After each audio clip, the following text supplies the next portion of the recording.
Section 111. Organized crime. 1. Any continuing unlawful activity including kidnapping, robbery, vehicle theft, extortion, land grabbing, contract killing, economic offense, cyber crimes, trafficking of persons, drugs, weapons or illicit goods or services, human trafficking for prostitution or ransom, by any person or a group of persons acting in concert, singly or jointly, either as a member of an organized crime syndicate or on behalf of such syndicate, by use of violence, threat of violence, intimidation, coercion, or by any other unlawful means to obtain direct or indirect material benefit including a financial benefit, shall constitute organized crime. Explanation. For the purposes of this subsection, I. Organized crime syndicate means a group of two or more persons who, acting either singly or jointly, as a syndicate or gang indulge in any continuing unlawful activity. 2. Continuing unlawful activity means an activity prohibited by law which is a cognizable offense punishable with imprisonment of 3 years or more, undertaken by any person, either singly or jointly, as a member of an organized crime syndicate or on behalf of such syndicate in respect of which more than one charge sheets have been filed before a competent court within the preceding period of 10 years and that court has taken cognizance of such offense, and includes economic offense. 3. Economic offense includes criminal breach of trust, forgery, counterfeiting of currency notes, banknotes and government stamps, hawala transaction, mass marketing fraud or running any scheme to defraud several persons or doing any act in any manner with a view to defraud any bank or financial institution or any other institution or organization for obtaining monetary benefits in any form. 2. Whoever commits organized crime shall, a. If such offense has resulted in the death of any person, be punished with death or imprisonment for life, and shall also be liable to fine which shall not be less than 10 lakh rupees. B. In any other case, be punished with imprisonment for a term which shall not be less than 5 years but which may extend to imprisonment for life, and shall also be liable to fine which shall not be less than 5 lakh rupees. 3. Whoever abets, attempts, conspires or knowingly facilitates the commission of an organized crime, or otherwise engages in any act preparatory to an organized crime, shall be punished with imprisonment for a term which shall not be less than 5 years but which may extend to imprisonment for life, and shall also be liable to fine which shall not be less than 5 lakh rupees. 4. Any person who is a member of an organized crime syndicate shall be punished with imprisonment for a term which shall not be less than 5 years but which may extend to imprisonment for life, and shall also be liable to fine which shall not be less than 5 lakh rupees.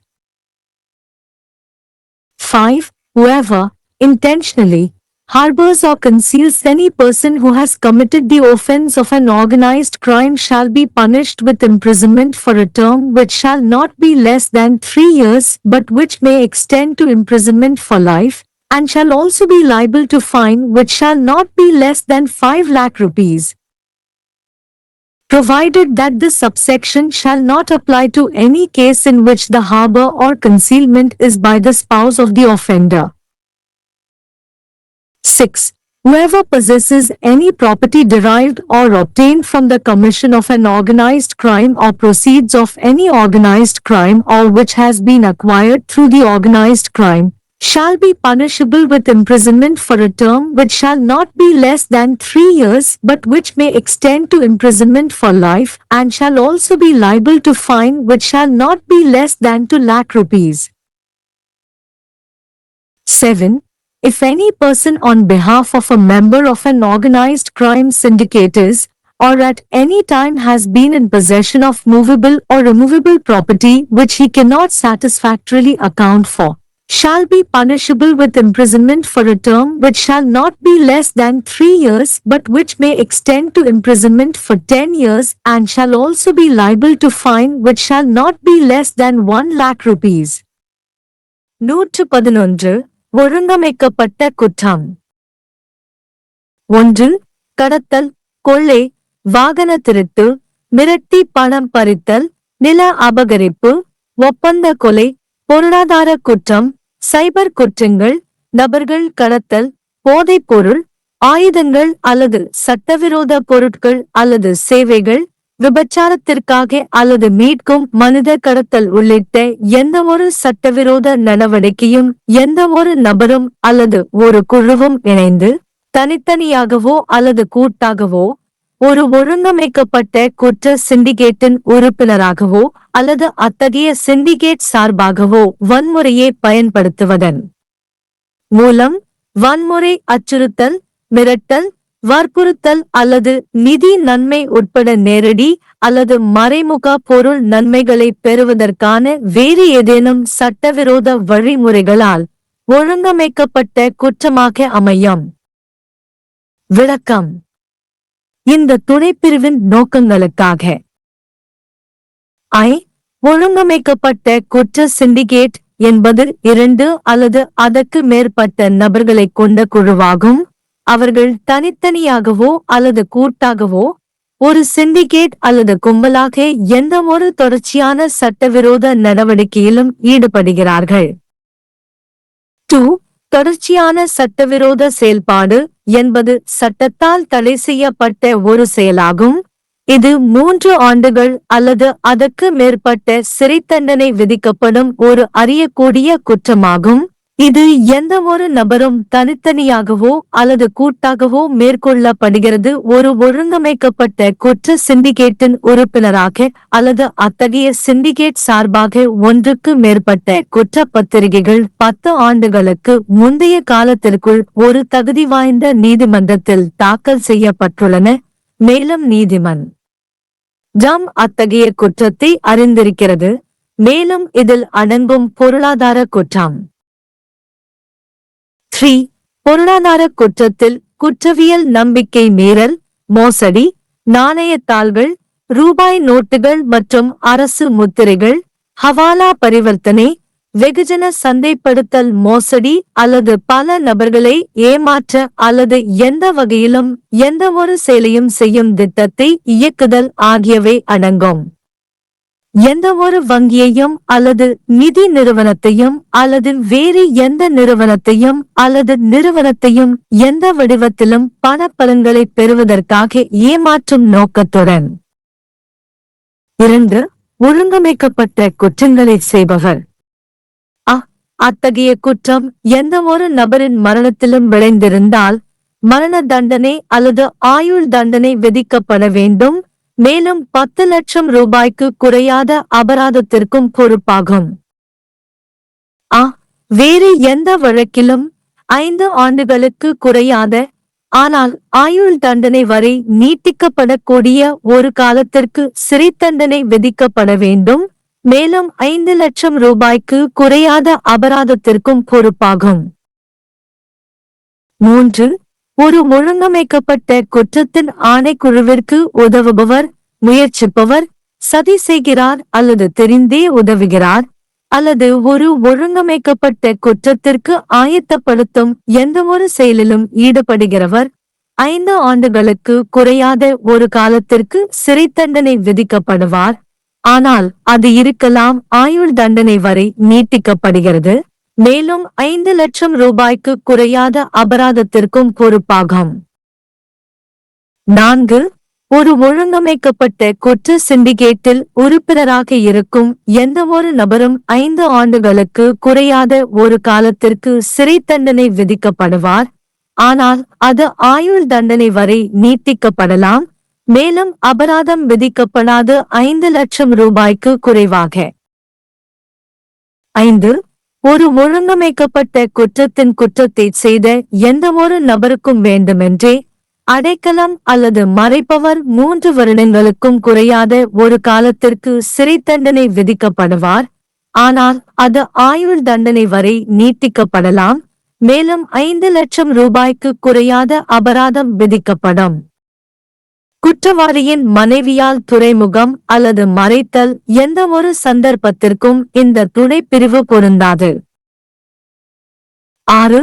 ஒரு ஒழுங்கமைக்கப்பட்ட குற்றத்தின் ஆணைக்குழுவிலிருந்து பெறப்பட்ட அல்லது எந்த ஒரு ஒழுங்கமைக்கப்பட்ட குற்றத்தின் வருமானத்திலிருந்தும் அல்லது ஒழுங்கமைக்கப்பட்ட குற்றத்தின் மூலம் பெறப்பட்ட எந்த ஒரு சொத்தையும் வைத்திருப்பவர் 3 வருடங்களுக்கும் குறையாத ஆனால் ஆயுள் தண்டனை வரை நீட்டிக்கப்படக்கூடிய ஒரு காலத்திற்கு சிறை தண்டனை விதிக்கப்படும்.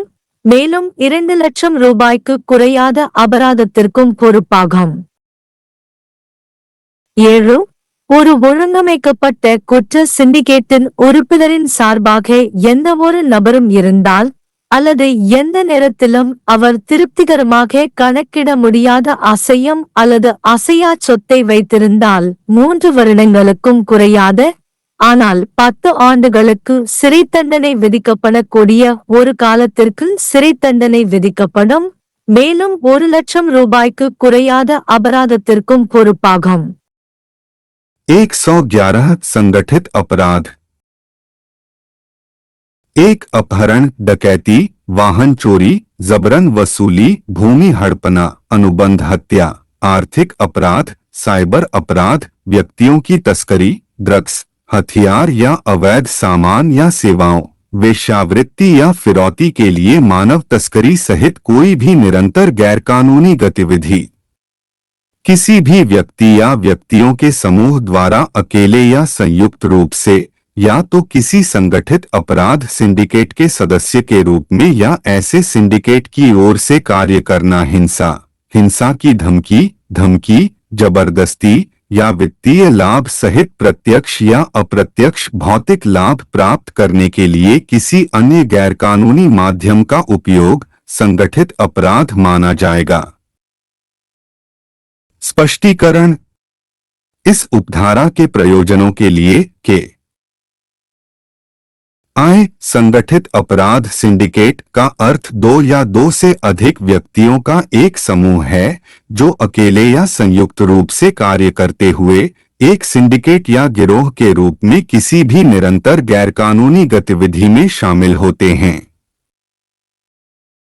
2. गैरकानूनी गतिविधि जारी रखना का अर्थ कानून द्वारा निषिद्ध गतिविधि है जो एक संज्ञेय अपराध है जिसके लिए 3 साल या उससे अधिक की कैद की सजा हो सकती है, जो किसी भी व्यक्ति द्वारा अकेले या संयुक्त रूप से की जाती है एक संगठित अपराध सिंडिकेट के सदस्य के रूप में या ऐसे सिंडिकेट की ओर से जिसके संबंध में 10 साल की पूर्ववर्ती अवधि के भीतर एक सक्षम न्यायालय के समक्ष एक से अधिक आरोप पत्र दायर किए गए हैं और उस न्यायालय ने ऐसे अपराध का संज्ञान लिया है और इसमें शामिल हैं आर्थिक अपराध।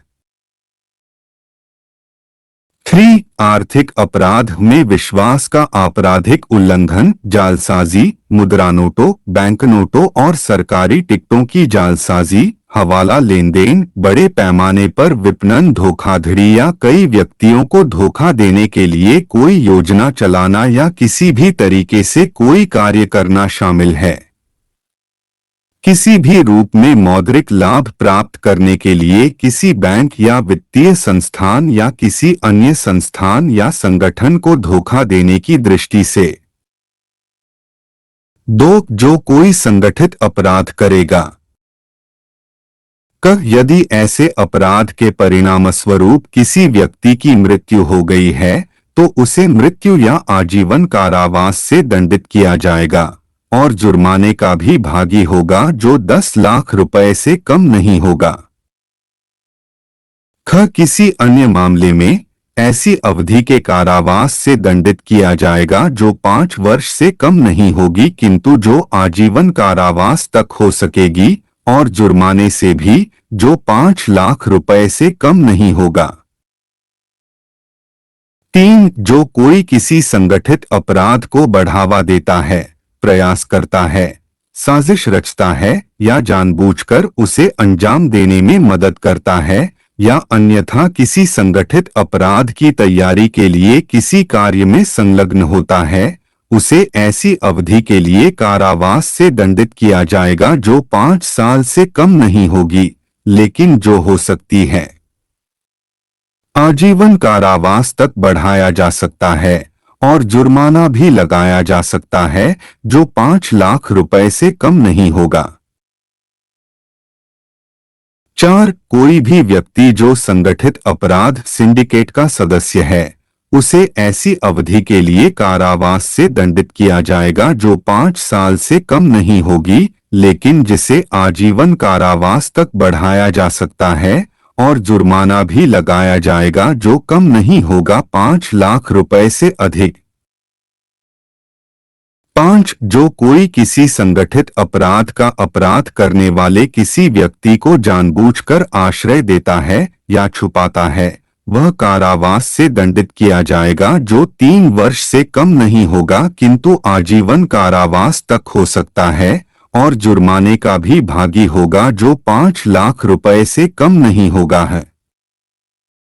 परंतु यह उपधारा ऐसे किसी मामले को लागू नहीं होगी जिसमें आश्रय या छिपाव अपराधी के पति या पत्नी द्वारा किया गया है।